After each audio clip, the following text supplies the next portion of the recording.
the question that I had was related to discretionary removal of a tree where, you know, and you kind of alluded to it, they just don't want the tree anymore, take it out. I think there should be a significant difference between what somebody pays for that and when someone pays for the removal of a tree that is hazard, damaged, or whatever. And I started to say that we experienced this. We live over in Penn Place.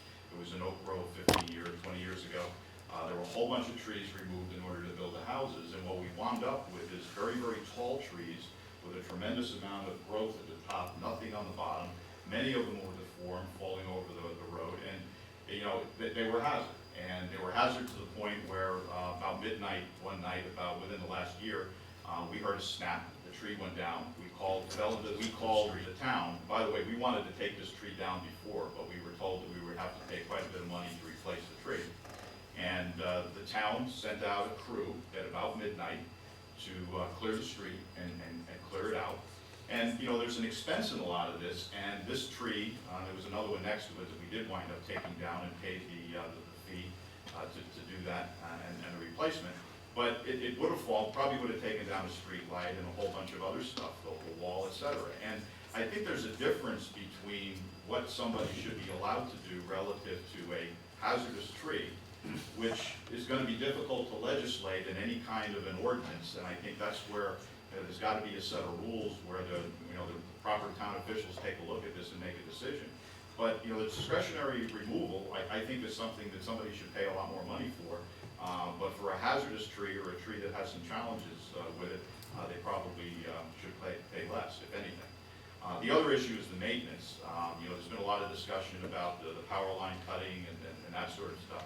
But I think we have to take a look at the maintenance of these trees. There was a fellow, there was a house taken down actually, the corner of Pennsylvania and Pansy. Large lot cleared, and whoever owned the lot planted, and this goes right back to your point on the maintenance, planted 4 pretty good sized trees, and within 6 months those trees were dead. So, you know, here we have somebody trying to do sort of the right thing, but it's the maintenance of the trees that are really going to be important, not just when what they're put in, but the trees that we already have. You know, one of the questions that I have, George, is I think the town has treated trees in the right of way, irrespective of the ordinance, different ways over the years on what they've maintained. I think when the staff existed in the town of Winter Park to be able to maintain some of those trees and trim them or do whatever, the town did that. And at a point in time, they changed that. They didn't have the staff to do it anymore. And it's kind of like I wouldn't call it the dirty little secret, but it's unclear to anybody. I mean, I had one conversation with Lee Mackin at one point in time, was told that those trees in the right of way the town would take care of. And then all of a sudden, when we were looking to get one of the trees that I talked about taken down, they actually sent a surveyor out to shoot a line and said it's 3/4 on your property, 1/4 on ours, so it's your responsibility. You have to take care of it.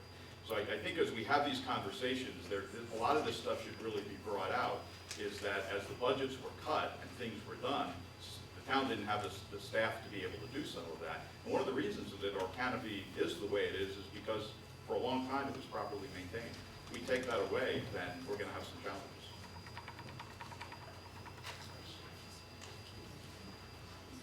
I think both the existing and the new ordinance do give latitude for dangerous or hazardous trees to come down at no cost. Yeah, we have the current ordinance as well as some tweaks in the proposed ordinance allows the city to give allowances for a tree in decline, to reduce the compensation or even eliminate the compensation. Or with the hazardous tree, we've had numerous situations with that to deal with that. Nancy Schatz. I'm always on the other side, unfortunately. One thing that I'm concerned about, I was reading some of this stuff just before I came, and in the current ordinance, it says that the right-of-way trees, which supposedly the urban management plan is going to be telling us about in a couple weeks, why we're having this meeting and not that meeting together is beyond me. But besides, the ordinance says that the residents are in charge of maintaining the right-of-way trees. But the rest of the sentence says, under the direction and approval of the city. So the city plants the tree, I have to maintain it, but I have to make sure I have the right kind of maintenance. I have to go to the city and ask their permission that I'm doing it properly. let's rewrite that. I mean, that really makes us look not very smart. The other thing that concerns me is the discussion of property rights and community rights. Community rights, is it fair to the city? Who is the city? I thought I was the city, not the staff. Half of them aren't city residents, so they're not paying the taxes. But to me, we're being fair to the residents, to all the residents, the ones who, like we just heard, do not make that much money. So these fees are quite an imposition. Isn't it better to have our budget so that the trees are maintained, so their livelihood lasts longer, they're more healthy, we don't have to worry about the branches falling down every time we have a summer rain, like I have in Quail Hollow, because all of my trees are 45 years old. And then if I last long enough, in 20 years, there won't be a tree canopy in Quail Hollow because all of the trees are going to be gone. That's why I feel it's important that we not focus on discouraging people from taking down trees that have a problem, that maybe still have a little life left, but the tree canopy for the future generations is what we should really be focusing on. If we've got, I don't know, what shall I say, 75,000 trees in our city, if 5 or 10 people take down a couple trees, that's not going to decimate our tree canopy. We need to start the new tree canopy now and also maintain the ones that have maybe another 10 years of viability with the city maintaining them, because most of the people, even the people in Quail Hollow, when you think if you live in a $500,000 house, people have money, some of our residents don't even pay the $125 homeowner's fee. So to maintain a 45-year-old tree in the right-of-way, forget it. They cannot do it. Thank you. My name is Mary Vandal, and I live on South Kentucky Avenue. I don't so much as have a question as I wanted to say to this group, and I've tried to say it to the commissioners many times, this is Winter Park, and our trees are part of who we are.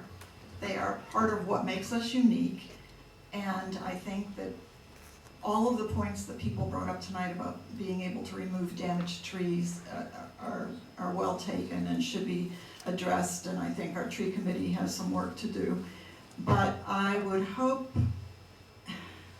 that we could stop trying to be all things to all people. We're Winter Park. I would not object to our taxes being raised if it meant maintaining our trees. I don't think they would have to be raised a whole lot.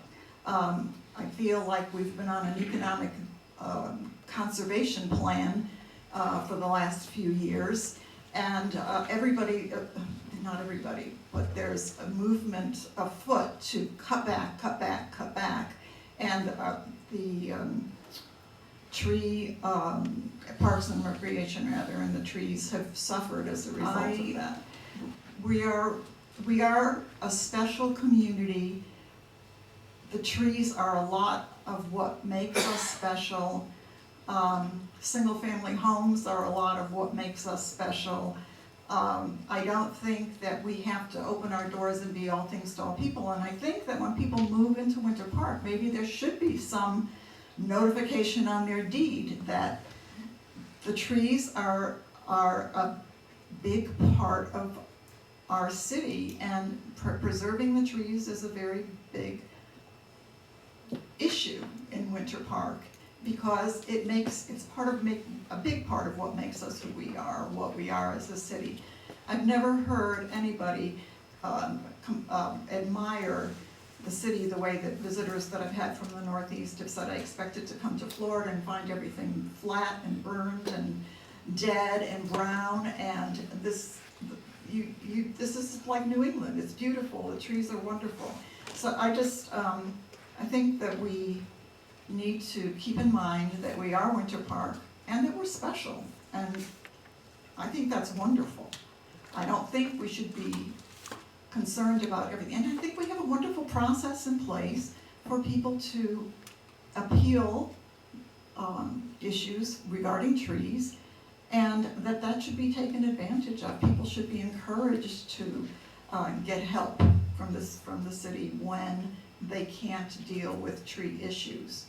But I just don't think we should sacrifice a big part of the value of this special city for things to go forward as they are presented. And I hope that we leave here this evening with some kind of resolution that this will go back to the tree board, and some of the issues that were raised tonight will be addressed before it's represented to the commission. Thank you.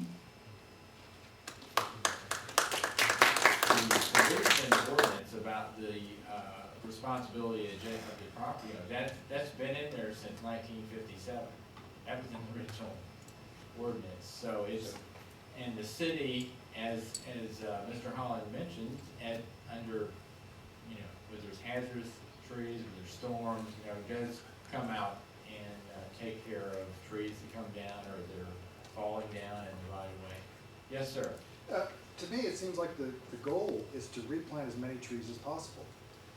We can argue about caliper, we can argue about height, but if the goal is to encourage people to plant more trees, which is, I think, is what we're trying to do here, not collect money for a tree fund, then let's try encouraging people to replant trees. This gentleman over here said, why would I ever touch a tree in the right of way? Because I'm gonna be the one that has to maintain it, and then when it falls down in the storm, the city's gonna take it away. Why spend any money? I've had numerous people tell me that. I've been in the real estate business for 35 years.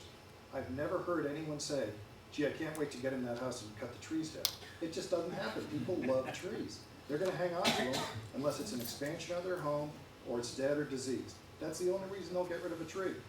So let's try and encourage people. Let's pass this ordinance, give people an incentive to plant as many trees as possible without having a $3,000, $4,000, $5,000 bill. I mean, it's punitive, it's bureaucratic, and as we can see here, it's confusing. People don't even know the rules here in town. So let's try and encourage it rather than try and... Yeah, and that's the rationale Right. that the Tree Preservation Board is Absolutely, let's give it a shot. by asking the replanting of trees instead of paying large amounts into the tree replacement fund. So that is the A rationale. little different thing, but in answer to your question, you forget that the fees that are collected are what goes into the tree fund to replant trees in our city. So it is important that there is a certain amount of penalty for taking down a tree. The thing I think people across the city do not understand, we're talking about taking down healthy trees, not dead trees. When they get knocked over by hurricane, they're down. What can you do about it? I lost 4 huge, I would call them historic trees in that Charlie 2004, but they're gone, and I have replaced 2 of them. But if we don't charge enough money for taking down a healthy tree, those who can afford it, I agree there should be a, what do you call it, an appeal system, absolutely. They should have a chance not to, but if you can afford it and you want to take down a healthy tree, you better be willing to pay. And in this, I just want to read, this is Steve Goldman sent a letter to the Winter Park Voice, and it speaks to this point.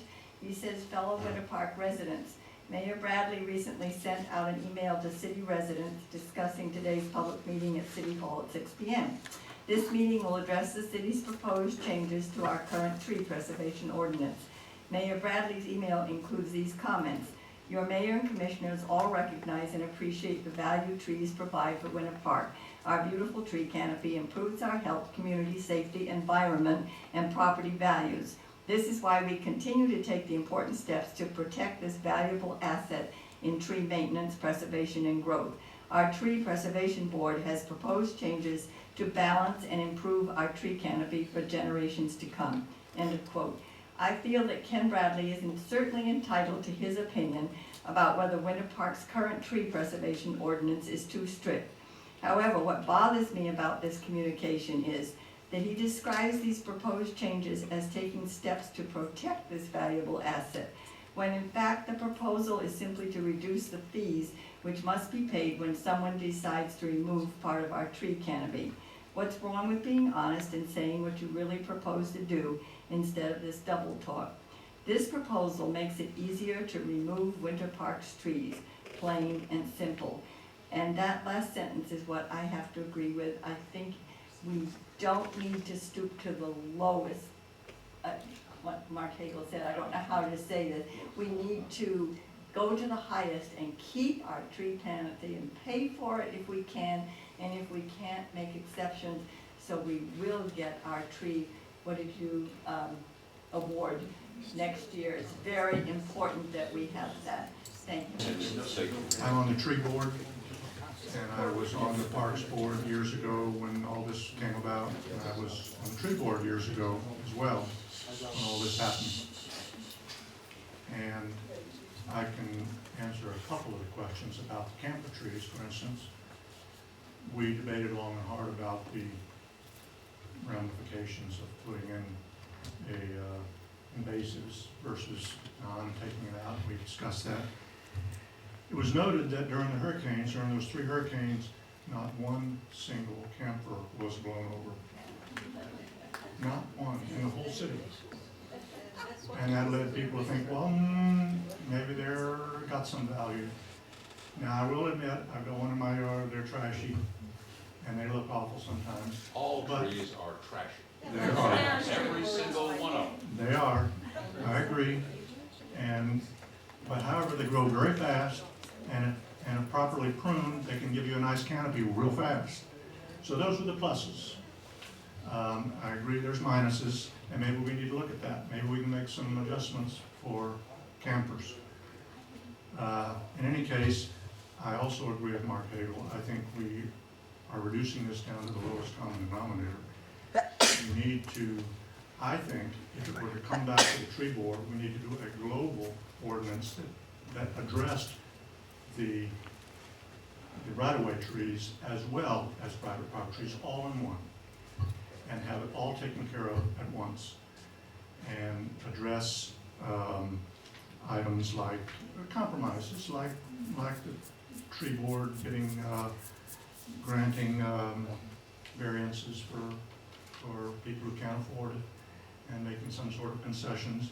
I think we can do this if we go back and look at the ordinance and kind of rework it. And I would hope that the commission would send it back to us and let us. Now, I'm just recently on the tree board, so I didn't get a chance to have any input in this new proposed ordinance. So I'm hoping that maybe I'll get a chance next time. So that's what I have to say. Thank you. Thank you, everybody, for coming out.